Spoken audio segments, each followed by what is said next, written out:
Welcome back to science, boys and girls. All right, so yesterday we observed changes in milk before heating, and after cooling. Today we're going to do the same thing, but we are going to now observe changes in soap. So let's first look at a bar of soap that I have here that no heat has been applied, nothing has been applied to it yet.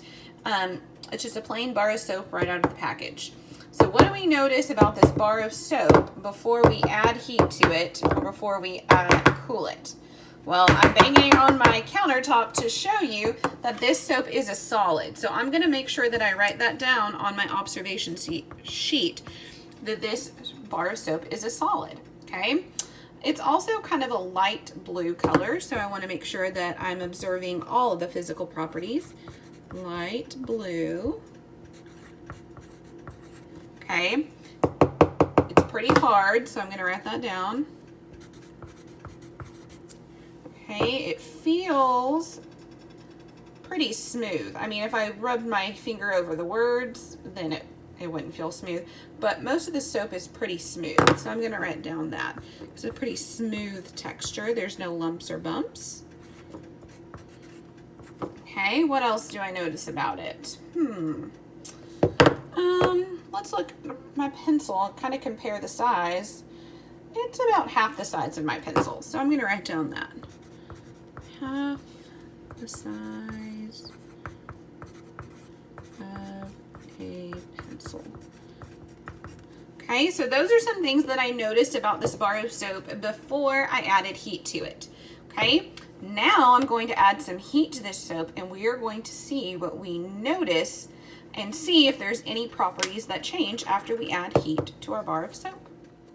All right, guys, so I added heat to my soap. I put it in the microwave for about 1 minute and 20 seconds, and it turned into this foamy mess. And I just put it in an old Tupperware container so that way I didn't ruin any of my pans.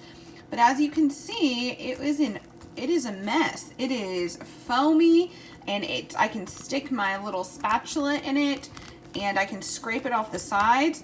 And remember, before it was a bar of soap, it was half the size of my pencil, but now it's filled this whole container, and it's more of a liquid than a solid. So I'm gonna write down all of those observations that I see after heating my bar of soap. So I'm gonna say liquid, because it kind of turned into a liquid consistency. It turned very foamy, so I'm going to put that too, very foamy.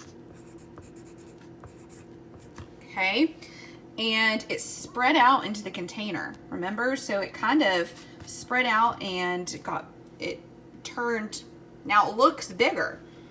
So I'm going to put that it spread out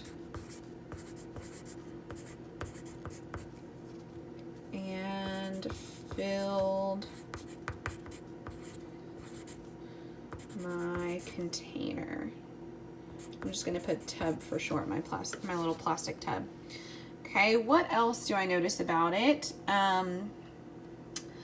Let's see. I could like kind of scrape it off the sides.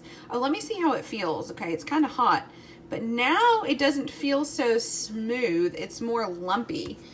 So I'm going to say lumpy to the touch. And this is not something that I mentioned before, but it kind of had a smell before heating. If I stuck it really close to my nose, I could smell it.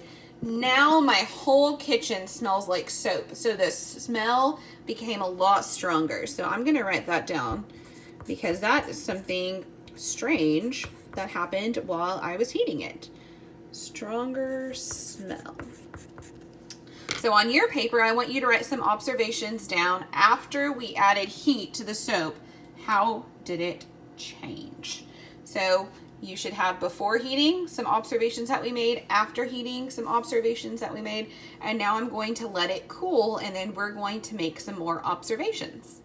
Okay, boys and girls, I gave the soap a little bit of time to cool, and now this soap turned from what was a foamy liquid into a solid. I can't stick my finger in it. It's completely solid. Okay, something else that I noticed about the soap is it still has a rough, bumpy texture. And that's a change that I noticed from the beginning when the bar of soap was very smooth. I also noticed that the soap kind of settled in the shape of my plastic container. It didn't turn back into a bar, but it kind of just stayed in the shape of the container and turned into a solid, okay? Something else that I'm thinking of is before I heated it, it was a solid bar of soap. I couldn't really flake it off. I could probably cut pieces off, but now some parts are very flaky. It's not all stuck together like it was at the beginning.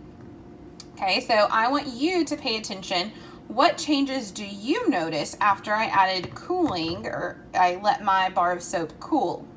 Now, in your chart that you have on your science journal or on a piece of paper, you're going to write down some things that you notice after the bar of soap cooled. Okay, remember that I am putting the directions to this experiment below, so you can, with parent supervision, recreate this experiment at home, but as long as your parents say that you can.